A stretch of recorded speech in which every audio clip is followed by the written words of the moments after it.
दोस्तों इस वीडियो में हम जाने वाले हैं एक रोमांचक अंतरिक्ष के सफर पर और जानेंगे 5 ऐसे ग्रहों के बारे में जो बिल्कुल धरती जैसे हैं। तो अपनी कुर्सी की पेटी बांध लीजिए और वीडियो में लास्ट तक बने रहिए। दोस्तों अपने स्पेसशिप को ले चलते हैं अपने लिस्ट के 5वें ग्रह की ओर जो धरती से 39 लाइट ईयर्स दूर एक सोलर सिस्टम में मौजूद है। तो दोस्तों हम पहुंच गए हैं ट्रेपिस्ट-1 सोलर सिस्टम में, जहां 7 प्लैनेट एक सन से भी छोटे तारे को ऑर्बिट कर रहे हैं। पर इन 7 ग्रहों में से 3 ही ग्रह ऐसे हैं जो अपने तारे से हैबिटेबल जोन में मौजूद है, यानी कि इन तीनों ग्रहों पर लाइफ पॉसिबल हो सकती है। पर हम जिस ग्रह की तलाश में इतनी दूर आए हैं उसका नाम है ट्रेपिस्ट-1। ये हमारे धरती से थोड़ा ही छोटा है और ये ग्रह ना ही ज्यादा ठंडा और ना ही ज्यादा गर्म है, इसलिए इस ग्रह पर लिक्विड वाटर मौजूद है और ये ग्रह फ्यूचर में हम इंसानों के लिए अगला घर भी हो सकता है।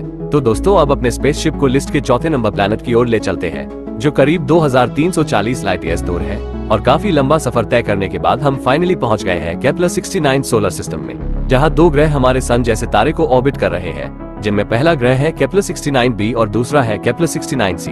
पर इनमें से सिर्फ केपलर-69c प्लैनेट ही अपने तारे से हैबिटेबल जोन में है, जो धरती से करीब 70% बड़ा है और ये प्लैनेट अपने तारे का एक ऑर्बिट करने में करीब 242 दिनों का समय लगाता है। इस ग्रह पर आपको पानी के समुद्र और झीलें देखने को मिल सकती है।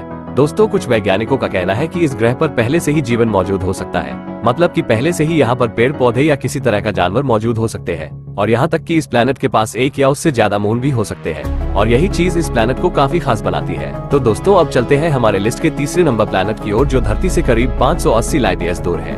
ये प्लैनेट केपलर-186 नाम के एक सोलर सिस्टम में मौजूद है, जहाँ 5 ग्रह एक लाल बौने तारे का चक्कर लगा रहे हैं। पर हम जिस प्लैनेट की तलाश में यहाँ आए हैं उसका नाम केपलर-186f है। इस प्लैनेट का आकार करीब हमारे धरती जैसा ही है और ये अपने तारे से हैबिटेबल जोन में भी मौजूद है, इसलिए यहाँ पर भारी मात्रा में पानी मौजूद है। केपलर-186 अपने तारे का एक ऑर्बिट करने में करीब 130 दिनों का समय लगाता है। और सबसे खास बात यह है कि इस प्लैनेट पर आपको पेड़ पौधे भी देखने को मिल सकते हैं, पर ये पेड़ पौधे धरती की तरह ग्रीन नहीं बल्कि रेड दिखाई देंगे, क्योंकि ये तारा हमारे सन से काफी ठंडा और लाल है।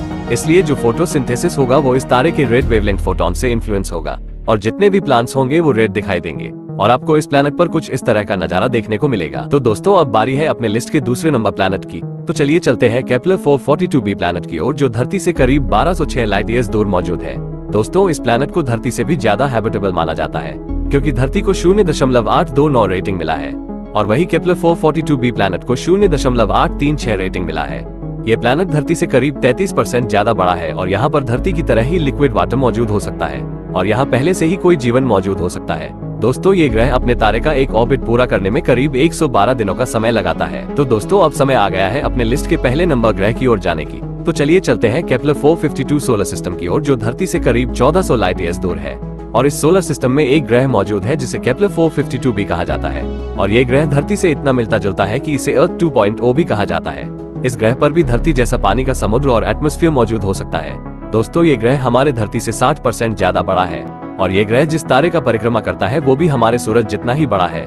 दोस्तों हमारी पृथ्वी सूरज का एक परिक्रमा 365 दिनों में करती है, वही केपलर-452b ग्रह अपने तारे का एक परिक्रमा 384 दिनों में करता है।